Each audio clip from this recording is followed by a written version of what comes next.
Today's video is going to be a little bit of a show and tell because I went home recently and I found two relics from high school from about 4 years ago, and that is my Trinity College application plan that I made. I honestly thought I lost it, so to find it at home was a really nice surprise.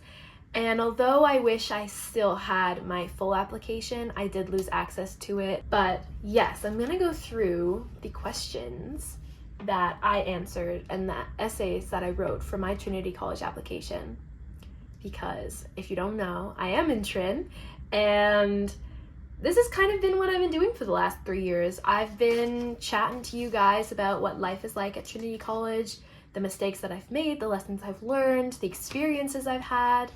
And I've tried to help you guys out because it does have an elitist reputation and it does have very elitist elements to it to this day. I'm just not the typical Trin student, I would say. And this is to help out people who maybe are also like me. The other thing I wanted to do a little show and tell on was my U of T admissions letter that I got in the mail. And I'll open this at the end because opening this was one of the happiest days of my life. It really felt real to open it up and see my name there and see I'm going to be studying at Trinity College at the University of Toronto for the next 4 years.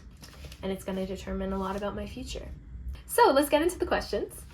Firstly, for the application, you write 4 mini essays in response to 4 questions. Trinity College and Victoria College are the only colleges in which you have to do a separate application for admissions. So that's what I'm talking about. If you're confused and you're like, wait, I applied to U of T and I didn't have to fill out an extra application. Yeah, this is just for Trin and Vic, but I'm speaking on the Trin one because obviously I'm not in Vic. So there are 4 questions you have to answer. Each are 200 words. Question number 1 is, tell us about an activity or personal goal you have worked on in the past year. They want to see how you approach problems, how you approach challenges. They want to see how you persevere through things, how you grow, and how you reflect on your growth, and how you're able to reflect on things like this, if that makes sense. The notes that I wrote for how I was going to answer this question, I have no idea what my notes mean. I actually genuinely don't remember what I wrote for this question. And yeah, so that's the first question. Question number 2 is, tell them about a time when you noticed unfairness in your environment and what did you do about it? So in my notes, I wrote Doug Ford protest, ? Speaking to teachers when we get an unfair grade, ? Or elementary school grade 2s, ? I don't know what I actually wrote on. Question 3 is, what is a challenge you have overcome?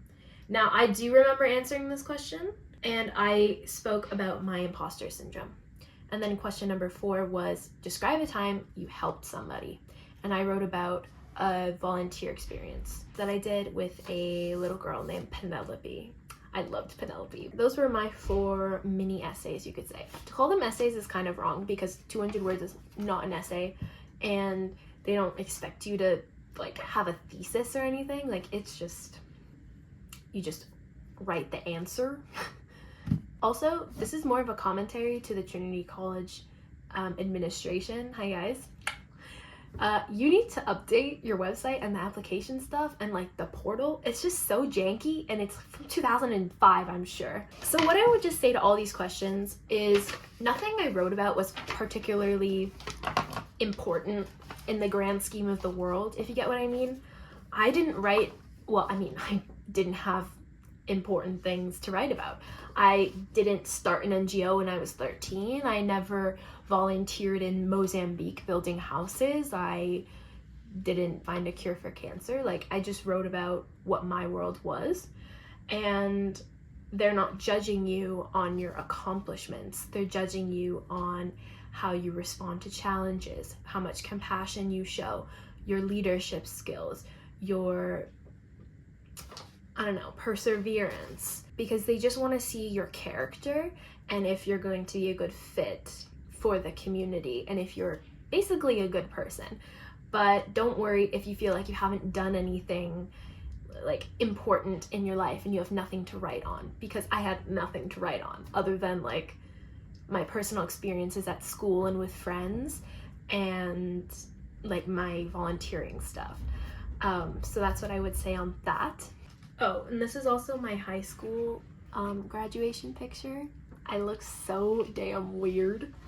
But then everyone's like, no, Bella, you look the exact same. And I'm like, oh, great. Also, I'm showing you this because I took grad photos last week, 2 weeks ago? I don't know.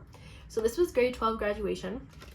This was grade 8 graduation. And then this was me in kindergarten, graduating from kindergarten and going into like primary school.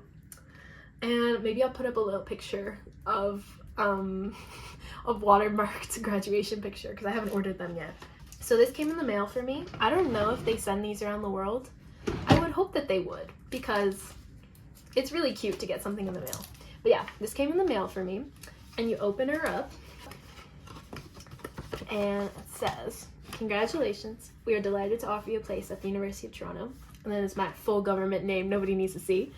And then Studies in Humanities, Faculty of Arts and Science, St. George Campus, Trinity College. And then it says, your record of achievement has earned you a place in our exceptional community of scholars. By accepting your offer of admissions, you join some of the brightest minds from around the globe who share a passion for learning, a deep curiosity about the world, and a commitment to making a difference. So yeah, this is what you get when you get in. And I have to say, nobody else sent me a nice letter like this. So I'm saying, McGill, do better. Maybe I would have gone to McGill if they had sent me a nice letter as well. But they didn't. So, yeah. That's the end of show and tell for today, y'all. Good luck to everybody. Results are coming out soon, I'm sure. I think it's around February you start hearing. So good luck to you all.